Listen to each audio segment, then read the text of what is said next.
Hi, I'm Lance Hendricks, and you're watching Brian Lomax's Movie Talk.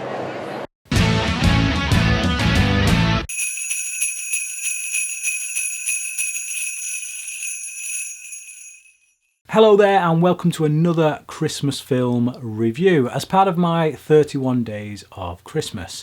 Now today I'm going to be reviewing Home Alone 2. But in order to kick things off, I'm just going to be joined by a friend who's going to be doing a little guest spot here. That's Steve, aka The Lawn Gnome. Go and check out his channel after this review. But yeah, his favourite film is the first Home Alone film, his favourite Christmas film, that is. So he's just going to talk a little bit about that before I get started on my Home Alone 2 review. So take it away, Steve. So just in case you guys were unaware, I actually don't celebrate Christmas. Because of the fact that I celebrate Hanukkah, it's not something that I really focus on. You know, I do enjoy myself movies that are Christmas themed, but they don't seem to really connect with me as most people who do celebrate Christmas. And there's nothing wrong with that, at least I hope not. So when it comes to a Christmas movie that I love the most, it has to be the classic, I can't believe that I'm actually saying this, it's Home Alone, starring Macaulay Culkin, Joe Pesci, and Daniel Stern. And I understand why I like it so much, and yet when I look deep down, it's really not the best movie out there. It's so silly and so basic, and yet it works so well. And it's because of how unconventional it is as a holiday movie. It's got everything from the holiday spirit to great hilarious antics, a wise mouth from Macaulay Culkin as Kevin, and some of the greatest comedic performances that you will ever see. Not to mention a little guest appearance from the legend John Candy. And also a great score by John Williams. Every single time I watch it, it just puts a smile on my face because of how simple and fun it is. And I would not be surprised if that movie was not on everybody's top 10 holiday list. And it's even got a sequel that is very much close to the enjoyment of the original. And I'm pretty sure that someone in our group is reviewing the second one as well. Thank you very much for that, Steve. That was cracking. Yeah, so that's Home Alone.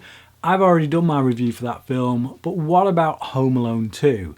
Well, it's kind of business as usual. I mean, we're only second film into a franchise, but yeah, this really does retread old ground. It's all the same creative people back, all the same cast members. Got Chris Columbus on directing duty, John Hughes producing and writing, but it's not quite as good as the first one. It's entertaining, I think, quite entertaining for a sequel. Sequels do tend to have a bit of a drop off, although I think we do quite well these days in the sequel department, but certainly back then not so much. Yeah, it just feels like a repeat. The thing is, the stuff towards the end of the film, when it gets all brutal, when it does the whole slapstick stuff, when the two criminals are getting hit in the face with things, that's really amped up in this film compared to the first one, to the point that I kind of lost interest, because some of the things that was happening to these guys, it's straight out of Looney Tunes, and you look at it and you think, no, I'm sorry, but you're dead right now. You are absolutely 100% dead. There is a point when Kevin, played by Macaulay Culkin once again, throws bricks from like a 3-4 story building right from the top, off the roof, onto this guy's head about 3 or 4 times. You're dead, mate. You're dead. Now, I get it. This is a comedy. It's meant to be funny. It's meant to be slapstick. It's meant to be, as I say, Looney Tunes. It just doesn't float my boat, all that stuff. Now, thankfully, we still do have some dramatic moments. We have this character of this woman who basically is a homeless woman, and she keeps these pigeons, and Kevin, pretty much in the same way that he did with the old man in the first film, strikes up a relationship with her, and the two of them kind of help each other to learn things about themselves. I like that aspect, but again, it just feels a little bit too much like a repeat of the first film. And one thing that really grated on my nerves during this one, and it was present in the first film, but even more so here, particularly because of the setting, is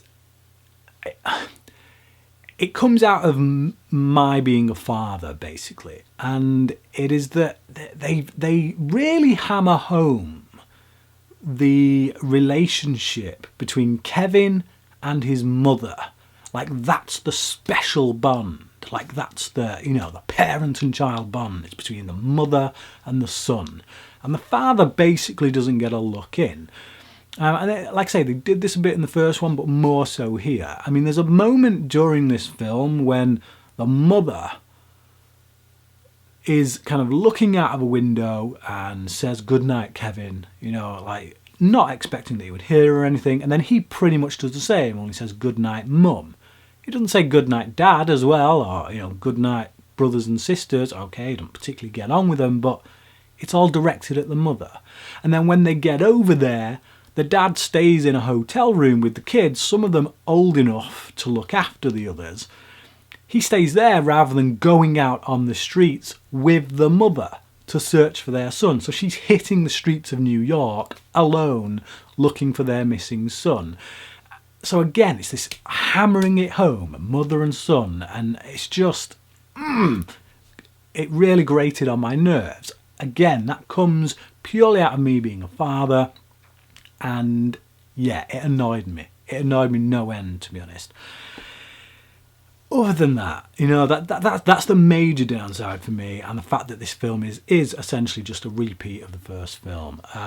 It is still quite entertaining. There's some nice character moments in it, but it just doesn't do enough for me. So I'm going to give this a 2.5 out of 5. Yeah, if you like the first one, I think you'll like this, but if you are a bit more of a picky bugger like me, then I think certain things will grate on your nerves a lot more. But there you go, that's my review of Home Alone 2 Lost in New York. Please join me tomorrow when I'll be reviewing another Christmas movie, but until then, please comment below and let me know what you think about this one. Till tomorrow, thanks for watching.